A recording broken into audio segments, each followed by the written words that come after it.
What is up, everyone? Welcome back to CageChat MMA. We're here, of course, to preview PFL 1.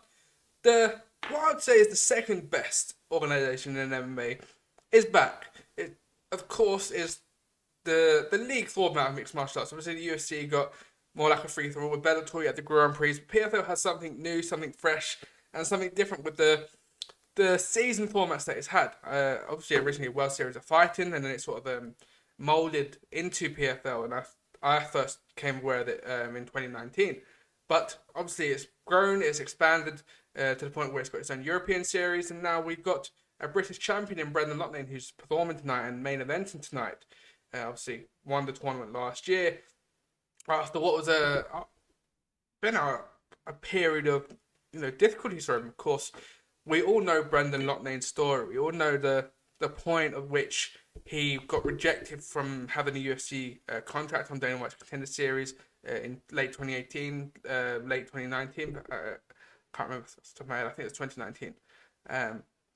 But anyway, we all remember the pain that he suffered from not getting that contract, the contract that he deserved.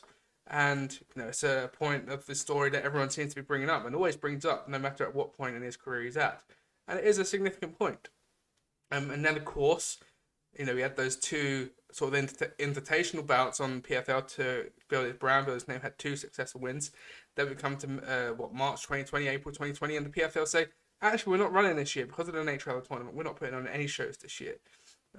While stars like Ken Harrison went out to fight on Invicta, he wasn't able to do that. He wasn't able to continue his career. So he had to spend a year on the sidelines. Come back to 2021.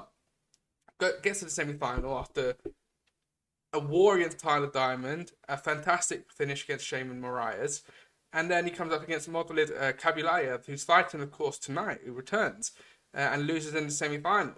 So once again, the story of Brendan is that he almost got there, but he didn't quite make it. But then we come back to 2022, and mindset change. He moved out to Dubai. I don't know what period that was. I remember speaking to him with MMA Latest in 2020, and he was out there. He was out in Thailand, through his training camp. So a period between 2021 and 2022, he moved out to Dubai, and it seems to be his permanent residence at the moment, especially for training camps, and especially with Tiger Muay Thai as well. He spends a lot of time there, which is fantastic for him because the amount of killers you get through there is fantastic. And Manchester's built up a bit of a repertoire over there with Mokhayev, Kane Musa's over there. Obviously, you got Hamza over there, not from Manchester, but of course, everyone knows what he brings. Patian trains over there. There's a whole repertoire of stars that train over at Tiger Muay Thai. There's a few of the Manchester top team lads that I've forgotten off the top of my head, but I think Lerone Murphy spent out some time out there. So it has become a real hub. And Brendan Loughane went away, had a difficult start last year against Kudo. Of course, Kudo was maybe a round up. I think it was around the piece going into a third, and then there was the eye poke, which rendered Loughnane unable to continue. He got the majority decision on the night. He then went and had a back and forth with Ago Huskic, which again an unpopular name, not a name of a Chris Wade or a Bubba Jenkins that he went on to fight and win in the later stages. But there's, not other than the points victories that he would have got, there wasn't a lot of return from it. But of course, he went through that. Looked levels above Chris Wade, let's be honest, although Chris Wade was very tough and very durable. And Brendan Loughane hit him with a lot in the night that you would have thought would have put him away. And then he goes in there with Bubba Jenkins, a friend of his, someone who there was a lot of respect for. And he went in there and done the job and done business. And he became a millionaire, and he deserves every part of it.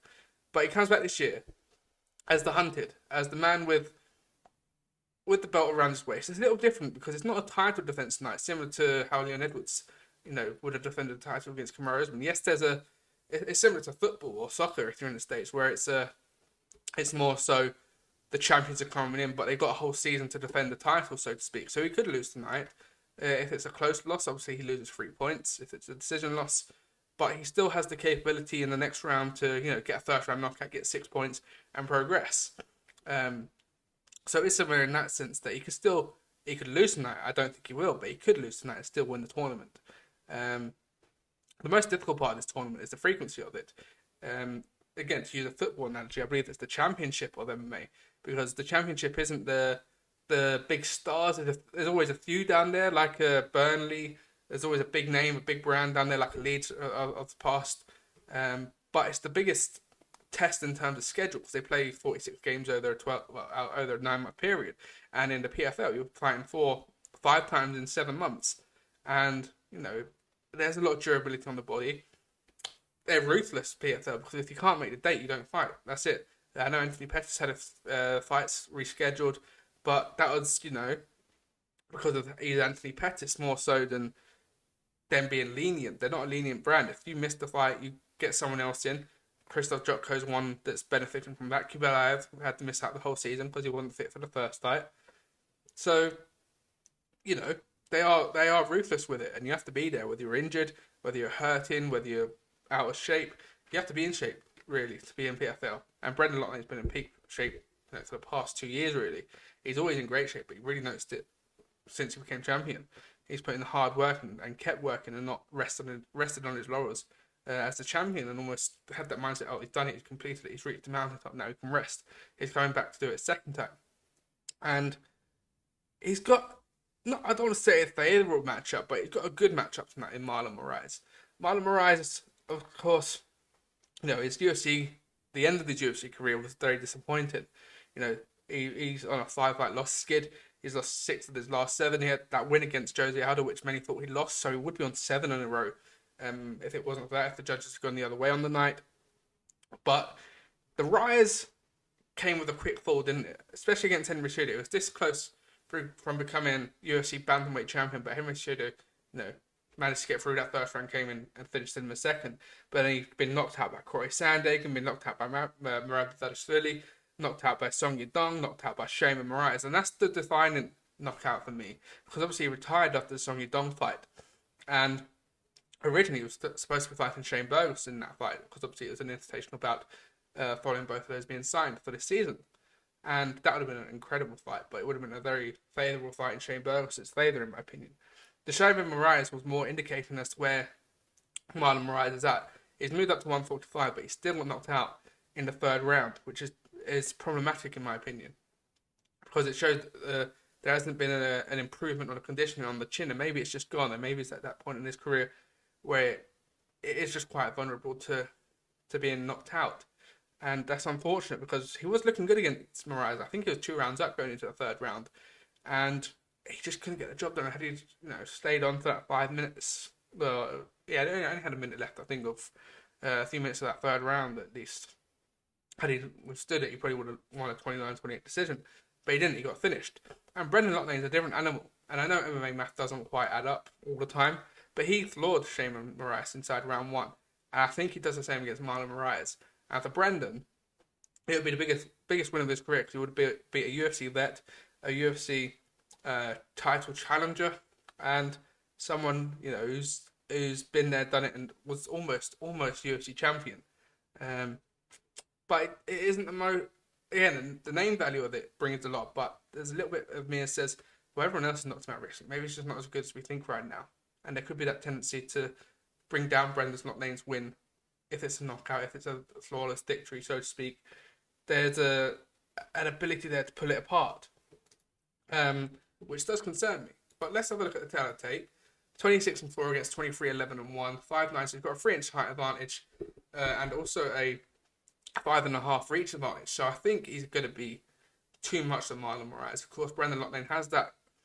He's a very good all-rounder now. He has that ability to grapple off against the fence. He has that ability to use both stances, which I admire about him. He switches flawlessly. He can do body kicks, he can do leg kicks, he can mix it all up. And, he had Chris Wade second-guessing for most of that fight too. And Bubba Jenkins also. And when he gets into that zone, when he gets into that mindset that he belongs there and he's good there, he just becomes a different beast to watch. And I think he's got too much to Marlon Moraes. And I think he finishes Moraes within 2 rounds, in my opinion. I think he just has way too much for Marlon Moraes. And unfortunately, Marlon Moraes,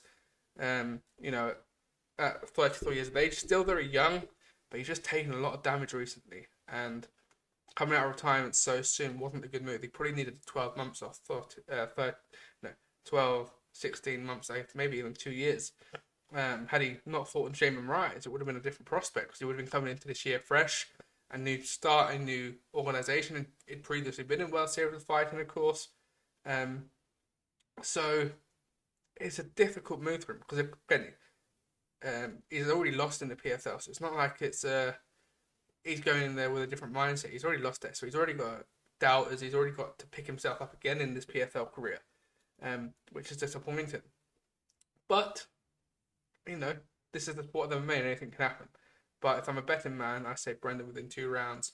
It is only a 3 round fight, isn't it? Because obviously there's no title bout on the line, despite Brendan not being champion. It's just a regular season bout. So that's good for both of them, because obviously there's not that extra 10 minutes in the camp required. But yeah, Brendan Loughane I think gets a victory tonight quite convincingly. As I do with Rob Wilkinson. Now Rob Wilkinson is in a bit of a different prospect because he's fighting Thiago Santos. But Thiago Santos is 39 years of age. Of course, he's coming into the PFL following being relinquished from his UFC contract earlier last year. But similar to Moraes, he's also, he's lost 5 of his last 6. He's got a knockout loss against Jamal Hill, been submitted by Glover Teixeira. Of course, they are different losses, in my opinion, to Marlon Moraes. Because they've been to the top of the tree. Jamal Hill, Magomed Ankalaev, Alexander Rakic, Glover Teixeira, John Jones. 3 of those have been former champions. And you could argue that Magomed Ankalaev should have been champion. Of course, in December against Jan Blachowicz. He's got a win of the Jan Blachowicz, of course, he's a former champion also. So he has the capability, and his most recent one was against Johnny Walker. So he has been in there with a better caliber and got some good results. And of course, this is a fresh start for him. He's not had that invitational bout last year, which Marlon Moraes had. So it is a fresh environment. It is a fresh training room. It is a fresh fight week for him. Different type of media. And I'd imagine he's coming in as a favourite because he's been higher than Rob Wilkinson has been in the UFC, with all due respect to him. Obviously, Rob Wilkinson came in, fought Israel Adesanya. He only fought twice in it, which is unfortunate because he fought CR, but had Dezada, I butchered that name, my apologies, but CR, and of course, fought future, at that point, middleweight champion Israel Adesanya. And he got, relinquished of his UFC contract because of those performances and those losses.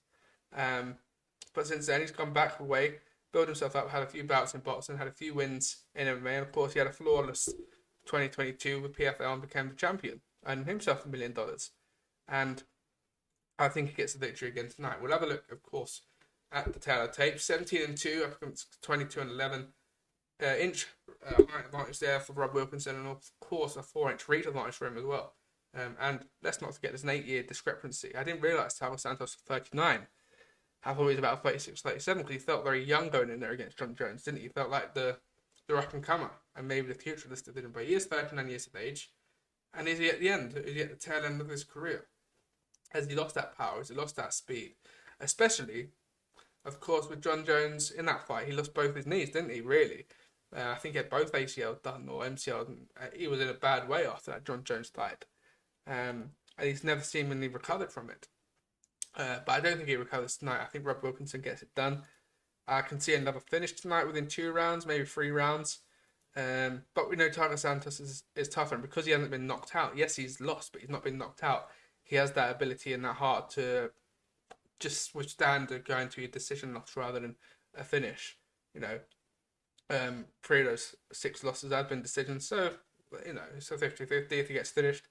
But only 2 finishes there. So yeah, he's made to the end of the bell more times than he hasn't. With one submission and 1 TKO. But yeah, I think Rob Wilkinson gets the job done. Going in now to Krzysztof Jotko. Now, of course, again, another UFC vet. A very likeable character. Come off a loss to Brendan Allen, submission loss to Brendan Allen. Wins over Gerald Meerschaert and Misha Serkinov, Eric Anders, Marc-Andre Barriot, Alan Amadovsky. He had a fantastic UFC career. He never really maybe hit the peaks he wanted to, but he was always around that top sort of, just about to get into the rankings, if not top 15, top 14. He was always there, and then he'd lose to Brendan Allen. He lost to Sean Strickland, Brad Tavares, Uriah Hall, David Branch. So he lost to some good caliber of fighters, but he never really, went to that next level. But he comes in against a Will Flurry who's 11-3. Is riding very high at the moment in form. Of course, on a 4-fight win streak, wins on Bellator, EFM, UAE, and of course in the PFL playoffs last year. So he's doing a bit of a world tour, isn't he, in terms of organisations. But he's settled in now for the regular season after a successful playoffs last year. which I believe that was to get a place on tonight, wasn't it? If I'm correct, I remember they had a few fights that were to get fighters in there, and they're doing the same now with PFL Europe, where the winner of their tournament gets 100k in the place in next year's season on PFL normal. Well, on the PFL itself, it's almost like a contender series tournament, which is fantastic. And Dakota Teixeira, Simeon Powell do very well on there last week. But yeah, I think this is going to be an incredible fight. I'm not sure which way to go. Both of them have been, again, Jotko has the experience and probably the capabilities and been to a higher level that Will Fleury has. But again, Will Fleury's, he's been in there, he's done it, he's won the t-shirt, and 11-3. It's a difficult one to look at. It's a very even fight and an interesting fight for the 205-pound division. Of course, I believe Jotko's moving up to 205. I'm not sure if Will Fleury's also moving up to 205 pound. My apologies for not knowing that, but I think again very close fight, very very interesting fight to watch. I'm gonna go with enough about the Irish. I've got Irish friends. Shout out to Debara and all the lads. I'm gonna go with Will Fleury, but Jotko I believe is a Burnley fan, so I'm gonna go either way and keep them both happy. But yeah, very interesting fight to watch. As is Khabibulov versus Kudo. Of course. Movlid, the 2021 champion, of course. After the return, he obviously beat Brendan Loughane. I believe he also beat, of course, Chris Wade to become the champion. Of course, he also beat Lance Palmer in that year and Lazar Stojanovic. All via decisions, so he has the gas tank. He's a fantastic wrestler, as Brendan Loughane unfortunately found out. Only beat him by split decision, though, so it could have been a very different turnaround, couldn't it? He's got a win by a jumping knee, but he does go to the decision a lot. Got a decision win over Herb Burns, who is, of course, in the UFC. So yeah, they've all been decisions really. He had 5 finishes in 6 and 7 in a middle part of his career, but a lot of those have been decisions, which you can't knock it too much. I know everyone loves to see a finish on social media, but there's something respectful of watching someone go through 15 minutes of hell and pushing and dominating someone like Movlid can do. Of course, undefeated at 19-0-1. And, Kudo looks very good. He's got losses over Bubba Jenkins, Brendan Loughane in the PFL. But, he came in there on short notice, I believe. Kudo was a short notice replacement for Brendan, I believe. Maybe even for Khabibulov. That could be... I haven't double checked that, but yeah, maybe he replaced him. I can't think off the top of my head. But yeah, very good fight. You'd imagine Movlid Khabibulov is the favourite, especially being undefeated and the resume he has. I think I'm going to go with him to get the decision. I don't think it goes 3 rounds. And then potentially a fight of the night contender in Chris Wade versus Bubba Jenkins. Of course, the 2 most recent opponents of Brendan Loughane, seeing both of them, they both look good. They're both fantastic. We know what Chris Wade brings. He has that ability to bite down with his mouthpiece, and when things are hard, he really knuckles down. He doesn't back down, does he? He doesn't go away. Of course, we saw Bubba Jenkins very similarly. He had a very good run in last year's PFL, so got to the final. Did get a finish against Kudo. Went to decisions in his 2 prior bouts. Up to that, has the loss over Chris Wade already from 2021, so it is a rematch. And we saw what Bubba Jenkins brings to the table. So both of them bring to the table. Bubba Jenkins has a fantastic wrestling game, can get you down there, has a good amount of pressure. But Brendan Loughane had a better gas tank than both of them. But yeah, this is an incredible fight to open up the main card. Of course, Chris Wade, I believe he was 2019. No, he only joined in 2021. I thought it was maybe 2019 would have been. It must have been Lance Palmer. But yeah, he's got wins over Lance Palmer, has Bubba Jenkins, he's got wins over Bobby Moffett, Kyle Bochniak, of course, is a UFC vet. So yeah, it's a really interesting point to be in. And of course, both of those want to be getting off to a good start because there's a good chance that one of these 2 will be in the final. If you're looking at it, of course, you're looking at Brendan, you're probably looking at Khabibulov, and you're probably looking at the winner of Chris Wade and Bubba Jenkins being the final. So one of these will want to be wanting to get that finish in the first round. Because, of course, if you get a finish in the first round, you get the 3 points to the win. And then the 3 points to the first round finish, you get 6 points in all. And pretty much guarantee your place in the next round. So it gives you not maybe a free pass in the second round, but it takes the pressure off just a little bit more. Whereas someone loses tonight, say Bob Jenkins goes in and loses tonight, he then has to catch up in the second one, and that puts a little bit of pressure on him. But yeah, those will be my 3 favourites going into there. On the prelims, of course, we've got Martin Hamlet versus Mohamed Fakhreddin. You got Josh Gildiero versus MK, Alejandro Flores against Daniel Torres, Jesus Pinedo versus Gabriel Vesbraga, Dylan Monte versus Ty Flores, and Corey Hendricks versus Impa Kasangane. Open up the card a little bit of a backhanded compliment thing, because of course he's always going to be known as the guy that Jackson Buckley booted his head off into the arena, with all due respect, with that incredible spinning back kick. But I like him, Impa Kasangane. He's always seemed a very nice guy on social media. He's always looked good in the octagon, and now he makes his move over to PFL. So the fact that he's opened up the card is a little bit rough, but maybe they're expecting a little bit more excitement from him to just get that crowd going in Vegas, of course. But yeah, I'm going to leave it there, guys. Again, PFL, I love the PFL. The only thing I don't like is the pacing of it. It takes about 7 hours to get through the card, which isn't always great. Cage Warriors have the best pacing, everyone knows that. But PFL Newcastle was a little bit quicker, so I'm hoping they've made some changes. The fact that I believe it's on DAZN now, although actually this might be on ESPN, it might just be the European card that's on DAZN, which is interesting. But yeah, if they can up the pacing, great product. But yeah, I'm going to leave it there, guys. Make sure to hit that subscribe button. Make sure to follow us at CageChat MMA across socials, Instagram, Twitter, Facebook, and TikTok. And I will see you guys on the next one.